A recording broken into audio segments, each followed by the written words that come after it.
kabukid, good morning sa inyo po. Magandang araw sa ating lahat. Ayan. Oo nga po pala mga kabukid. May maganda po tayong balita para po kay Kuya Eddie. Eka nga, kung saan ka nagmula, babalik at babalik ka rin doon.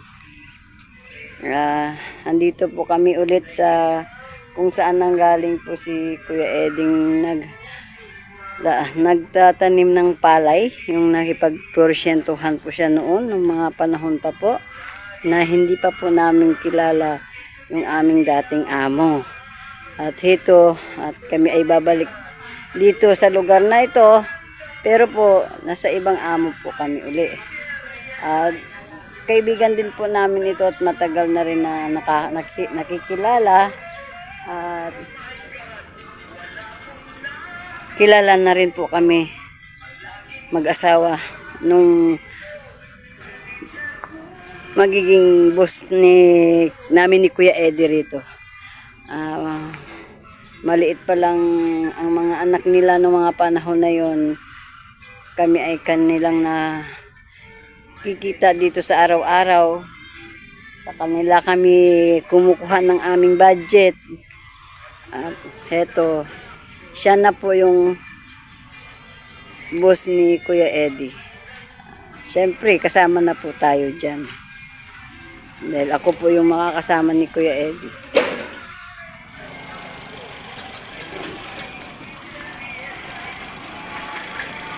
Punta po tayo doon.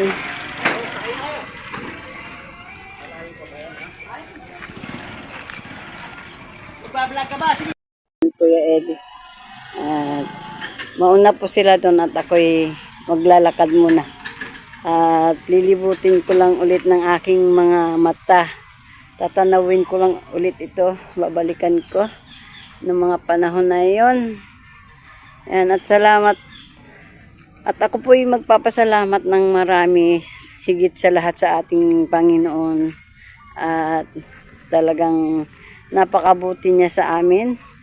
At nagpapasalamat din po ako sa mga taong walang sawang magsuporta sa amin at kami ay payuhan. Lalo na po sa kay Kuya Eddie. Ayan. Siguro dito, dahil matagal na rin silang magkakilala at magkakasama, ang Panginoon na lamang po ang pumagitan sa kanilang dalawa. Ayan. Napaka-blessing ang aming araw ngayon at pinagpala pa rin kaming mag-asawa. Siguro dahil ako, sabi ko nga po, lalo na si Kuya Eddie, wala naman pong naipakitang hindi magandang pakikisama sa isang amo. Maliban na lamang, sabi nga, si Kuya Eddie ay talagang sugid na makulit. Ayan, ayun na po sila. Naiwan na po ako dito. Naiwan na po nila ako. Pero okay lang po, ito lang po naman. Sa kanila po lahat lupa ito eh. Malawak po ito. At may kanya-kanya po siyang tao dito. May anak po siyang isang pulis. 3 po yung anak nila ng boss namin na yan. At napakaganda ng aming pagbalik sa kanya.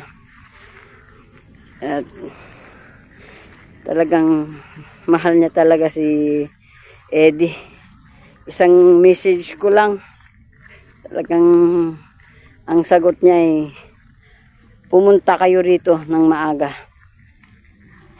Salamat po Panginoon sa patuloy na pagmamahal sa amin at sa walang sawang pagbabantay sa amin sa araw-araw. Mga kabukid, mayroon pala silang tanim na kalamansi dito sa likuran. Ayan, ang kanilang ayan, yung nakikita nyo po na may pulang yero, poultryhan po yan. poultryhan nila yan. At doon sa nadaanan natin doon sa loob na yun, sa loob po na yun, nagpagawa po ng bagong poultryhan. Yung anak niyang pulis, ayan.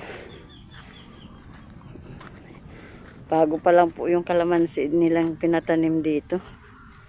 Ayan. Ang lawak po. Ayan. Puntahan po natin yung nandoon. Kung saan doon tayo sa hahawakan ni Kuya Eddie na trabaho. Magpapalay po siya uli.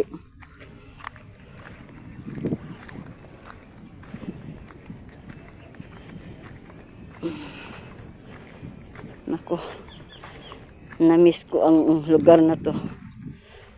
Ang tagal, ilang dekada din po yung hindi kami nabalik dito. Pero syempre, dahil kilala na natin yung lugar na ito, masarap. Napakasarap sa pakiramdam. Dito mga kabukid, marami din ditong mga gulay-gulay sa tabi-tabi. Gagaya po ng saluyot, ampalayang ligaw. Ayan.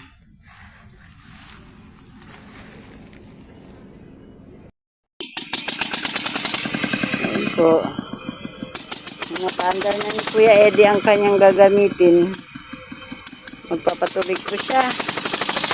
Diyan naman po siya kumukuha ng tubig sa sapa na yan. Yung sapa po yung nandito. Alam ko, hindi nawawala ng tubig ito.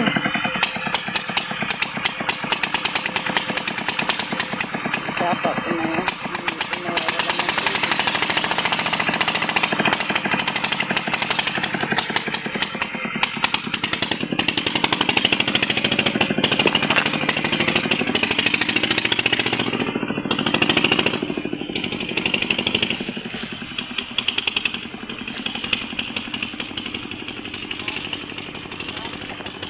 Ito po.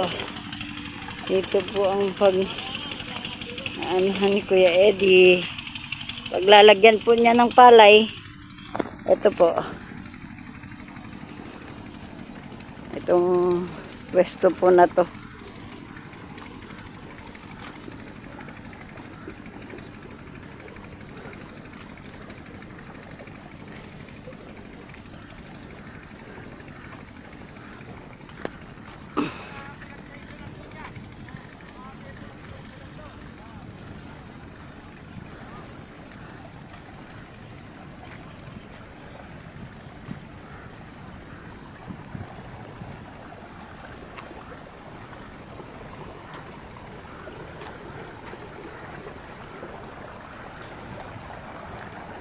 Ayan.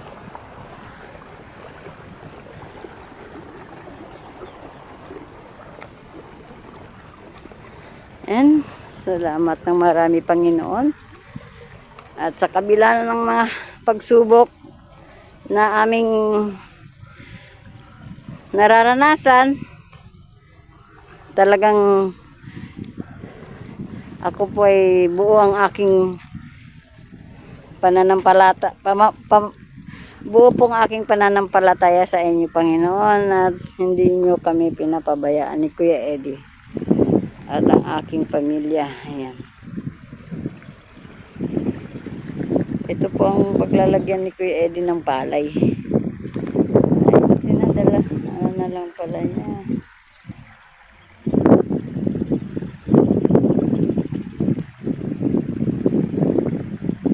Abangan po natin ang susunod na kabanata nito sa pag-uumpisa niya.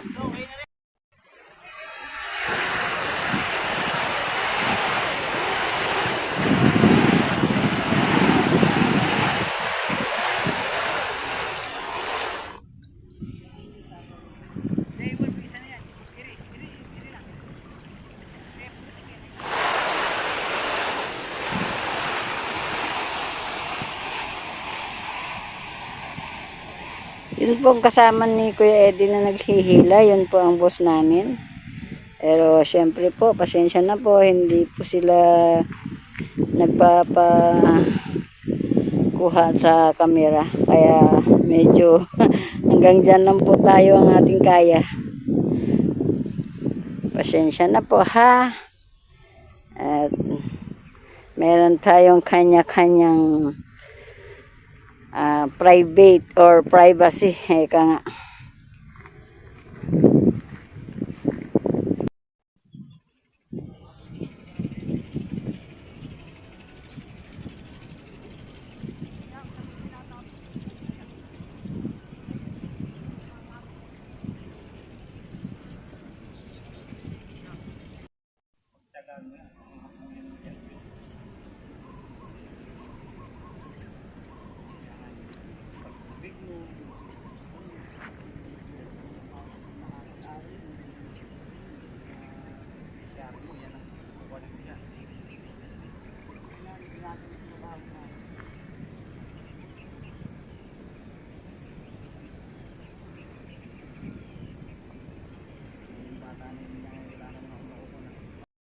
Aahon po muna kami.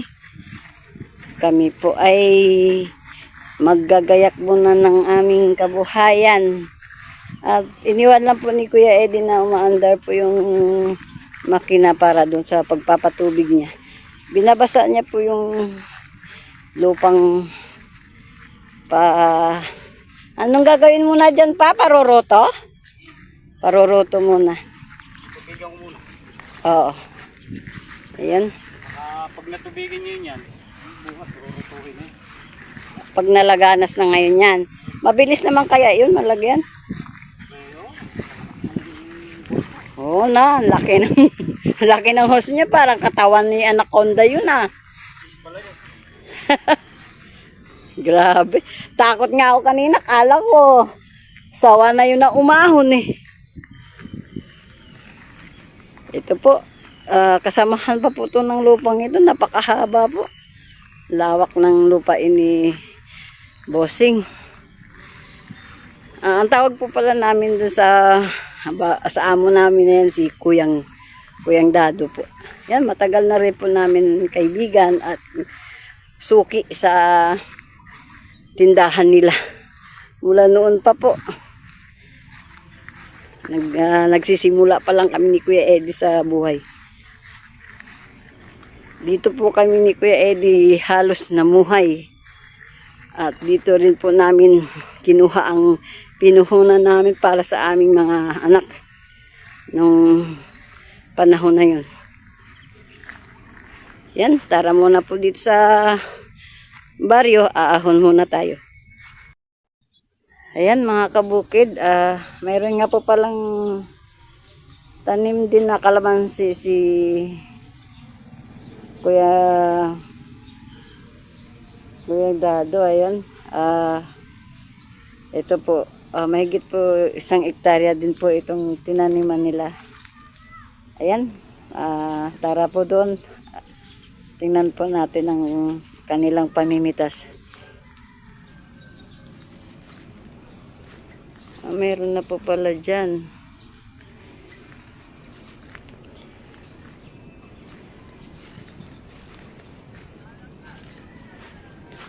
Yung pagkakalamansi po mga kabukid,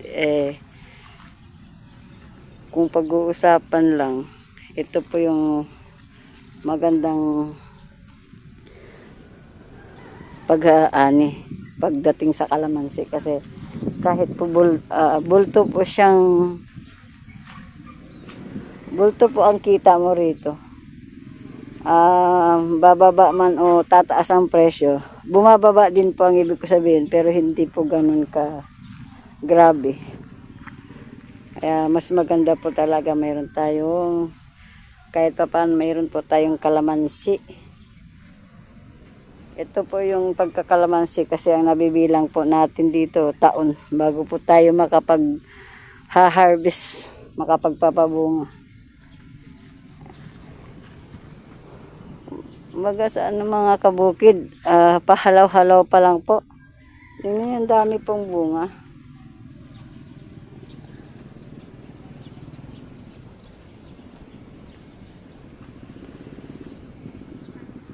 Si Kuya Eddie po kasi simula po nang siya'y nagpalay, naggulay sa pag-aalaga, sa pagkikipagporsyentuhan, nagsimula din, nag-alaga na rin po siya ng kalamansi at nakikipamitas na rin po kami. Kaso, ano lang po yung ano namin doon, per bag po kasi ang pinaka ano mo, kung magkano po ang bawat isang bag, isang red bag, ayan. Noon mayroong 200 daw ang isang red bag. Depende po sa presyo talaga. Ayan, napakarami po ng mahigit 1 hektar po ito. Pagka po talaga, hindi ko pa po sure kung, hindi ko pa po kasi ito alam kung sa loob po ng isang buwan, kung ilang beses po nagpapa-harvest sa kalamansi. Ayun po yung mga humaharvest ni Kuya Dado. Ayan. Ang bunga po ng kalamansi niya, ipahabol-habol pa lang. Kaya, mayroon pong, ayan. Tapos, ayan po.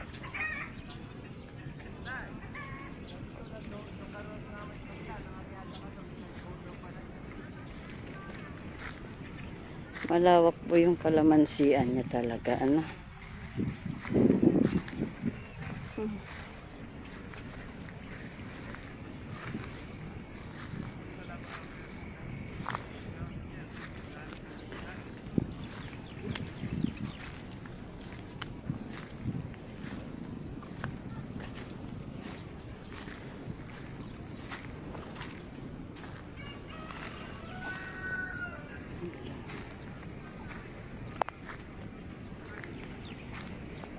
Ito po yung magandang harvest ngayon. Yung pahabol-habol. Ano po dito? Okay lang po ba? Makuha lang kayo ng video? Taga saan po kayo? Buliran. Ayan mga kabukid.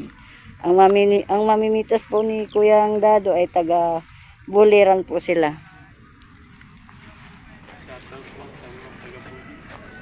Ayan, shout out daw po sa mga taga Buliran. Ayan, shout out po. Shout out po sa anak ni Conde. O baka po mayroon kayong isa-shout out. Sige po. Kaya lang. Po sa asawa ni Kuya Tane. Ayan, kaya lang para mapanood nyo na nagsha-shout out kayo eh. Shout out daw po kay anak ni Ronnie alias Bulig. O, shout out po. Basta't panoorin nyo na lang para makita nyo nag-shout out kayo. Ano po ba yung Channel channel nyo? Bing Eddie TV po. Yan, taga San Vicente po kami. Magkakababayan lang po tayo. Hindi po. Kami nagpapalay po dito yung mister ko kay Kuya Dado. Ito rin po yung may-ari nito. Doon sa may manggahan niya sa dulo. Ayun po yung ahente po namin, no? Naka-green po na yun. Taga roon din sa inyo yon. Bagas isang bagsakan lang kayo, ano. Ayan. Ayan mga kabukid, shout out dyan sa mga taga Buliran. Shout out po kay Mario Galang. Ayan, shout out. Asawa ni Lore.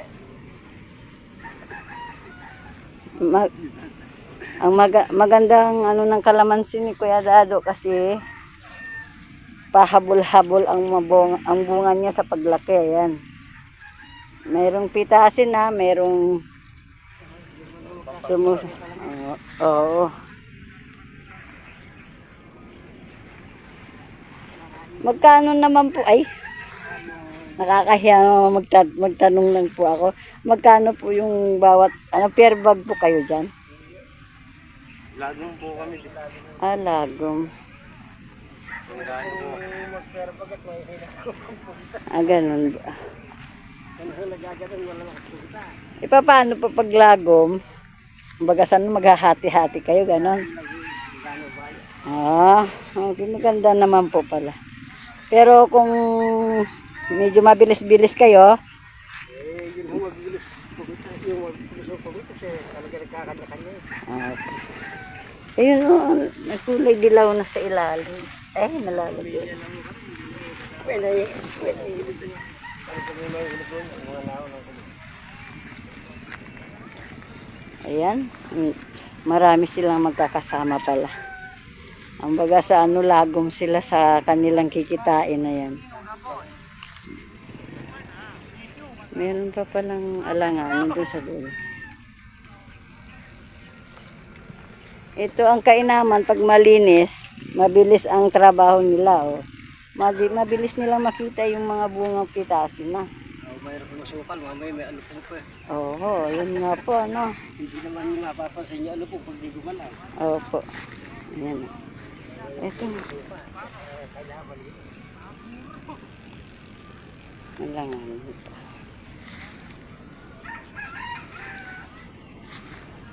May mga kangkong dito.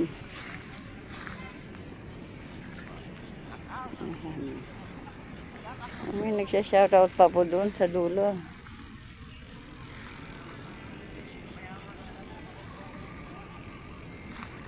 Ayan po sila. 2, 4, 6, 8, 10, 11.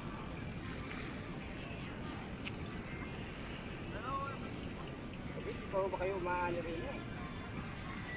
Ay, hindi pa po. Ano pa lang po ngayon, magsisimula pa lang maglagay. Maglalagay pagsisimula pa lang. Baka ako din ay maanin niya, kalagyan niya. Opo.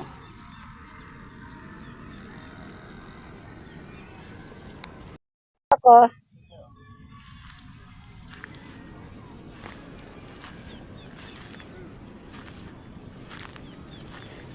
Dito, mga kabukid sa Santa Isabel, ang mga tao talaga pong masisipag.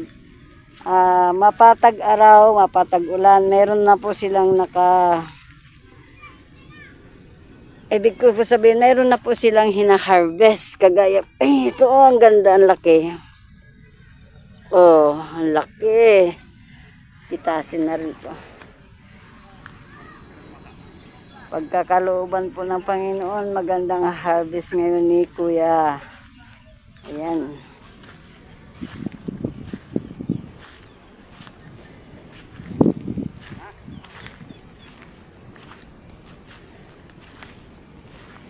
Basta't ang dito sa pagpipinance po, kailangan matibay po ang ating bulsa bilang isang mga financer. Kasi po, ang halaman natin, nagkakaroon din ng pagsubok yan sa dating ng panahon. Kagaya po ng mga pag dumating ang kalamidad, ang panahon ng tag-araw. Minsan nangangailangan tayo ng tubig, nangangailangan din po tayo ng tuyo. Ibig ko po sabihin, umahati po tayo sa lagay ng panahon. Kagaya po nito, ang pwesto po nito ay maganda, mapatag ulan, mapatag araw, okay lang po, maganda po ang magiging ani nito. Kailangan lang po talaga sa nagtatrabaho, sa gumagawa dito, sipag at syaga talaga. Pabilis ni Kuyang makapuno ata, oh. Yan, magsasalin na po si Kuyang. Tara doon, tingnan natin po ang kanilang sa pinaglalagyan.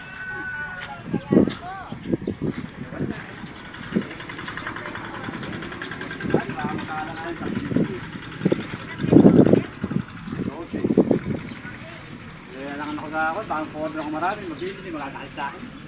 Kung may matitira, babalik ka na lang yung bukas. mamaya magpa-order akong 20, mabibili, makakain Ano siya. po yung kanilang na-harvest. Meron pa po pala dito hindi na itanim. Wala, kompleto mga ito yan eh.